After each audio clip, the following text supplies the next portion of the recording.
বর্তমান সময়ে দেখা যায় কিছু নাবালক দল, কিছু অবুঝ শিশুরা মুখ দিয়ে বলে বেড়াচ্ছে নির্বাচন হবে না। ভাইয়েরা আমার, বাচ্চা পোলাপান অনেক কিছু বলে। বন্ধুরা আমার, আমাদের আন্দোলন সংগ্রামের যতদিন বয়স, তোমাদের ততদিন বয়সও কিন্তু হয় না। বাংলাদেশের মাটিতে কথা বললে বুঝে শুনে বলবা।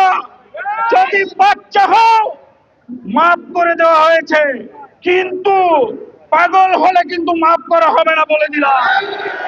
বাংলাদেশের মাটিতে যে ফ্যাসিস্ট চেপে বসেছিল এই 17 বছর, বাংলাদেশের জাতীয়তাবাদের শক্তি যে সকল ভাইয়েরা গুম হয়েছে, খুন হয়েছে, রক্ত দিয়েছে, জীবন দিয়েছে, সেই সকল পরিবার কিন্তু আগামী দিনে নির্বাচন চায়, গণতান্ত্রিক সরকার দেখতে চায়। এই মানুষগুলো কিন্তু রাজপথে জীবন দিয়েছে আপনাদেরকে সেবা করার জন্য না, আপনাদেরকে 5 বছর উপদেষ্টা দেখার জন্য না, আপনাদের নতুন পার্টিকে মাথায় তুলে নাচার জন্য জীবন দেওয়া হয় না।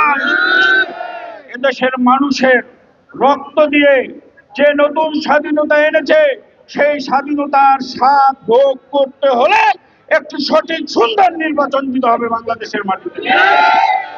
সেই তারেক রহমানের নেতৃত্বে যেভাবে 17 বছর যুদ্ধ করে গেছি, সেই তারেক রহমানের সারা বাংলাদেশের গুম হওয়া এবং খুন হওয়া এই জুলাইয়ের আন্দোলনের শহীদদের অভিভাবক হিসাবে কিন্তু বাংলাদেশের মাটিতেই কিন্তু সে দায়িত্ব নিয়েছে। বন্ধুরা আমার, কারণ এই দেশের জন্য, এই জাতীয়তাবাদের জন্য শহীদ প্রেসিডেন্ট জিয়াউর রহমান জীবন দিতে হয়েছে। বন্ধুরা আমার, আজকে আরাফাত রহমান কোকিলকে জীবন দিতে হয়েছে। অতএব এই নির্যাতিত মানুষ এবং এই নির্যাতিত মানুষের পরিবারের দায় ভার তারেক রহমানই নিতে পারবেন ইনশাআল্লাহ। আগামী দিনে এই বাংলাদেশের অভিভাবক হয়ে এই জুলাই খুন যারা হয়েছেন সেই শহীদদের অভিভাবক হিসাবে তারেক রহমান বাংলাদেশে আসবেন এবং বাংলাদেশের দায়িত্ব নেবেন, এই আশায় প্রত্যাশা ব্যক্ত করে আজকে স্বেচ্ছাসেবক দলকে আবার ধন্যবাদ জানিয়ে আমি আমার সংক্ষিপ্ত বক্তব্য শেষ করছি। আল্লাহ হাফেজ।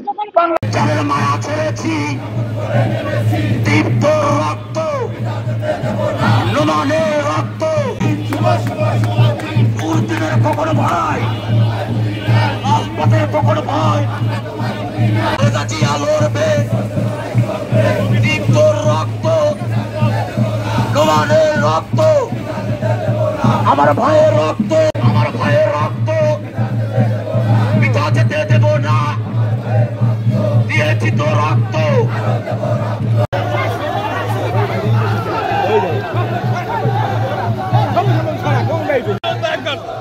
মিডিয়াতে জায়গা দেন, প্রোগ্রামটা সুন্দর করে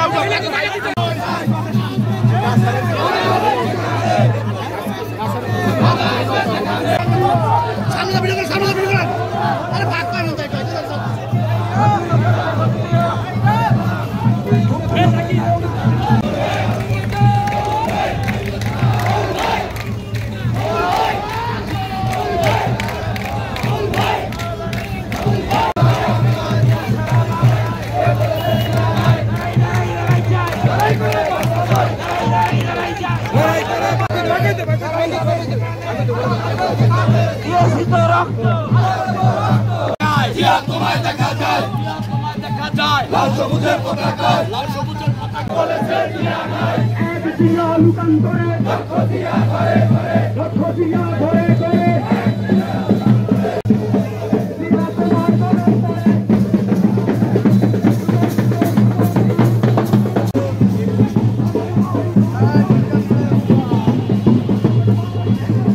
মুক্তির আন্দোলনে ছিলেন সর্বাগ্রে, সর্বার আগে।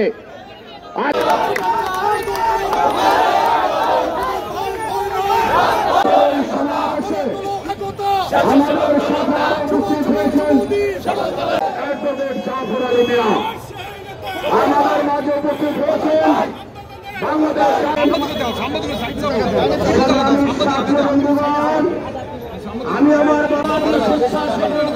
একটি সুন্দর এবং বিশাল সুশৃঙ্খল র্যালিদের প্রিয় নেতা জননেতা আনিসুর রহমান খোকন তালুক জানাচ্ছি সংগ্রামী শুভেচ্ছা অভিনন্দন।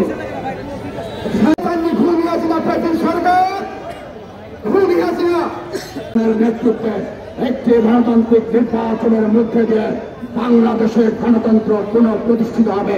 সেই নির্বাচনের সকল ঐক্যবদ্ধভাবে অংশগ্রহণ করব এই আশাবাদ ব্যক্ত করে বিপ্লবী সাধারণ সংগঠন পারভেজ যাদের নেতৃত্বে সুসংগঠিত ছিল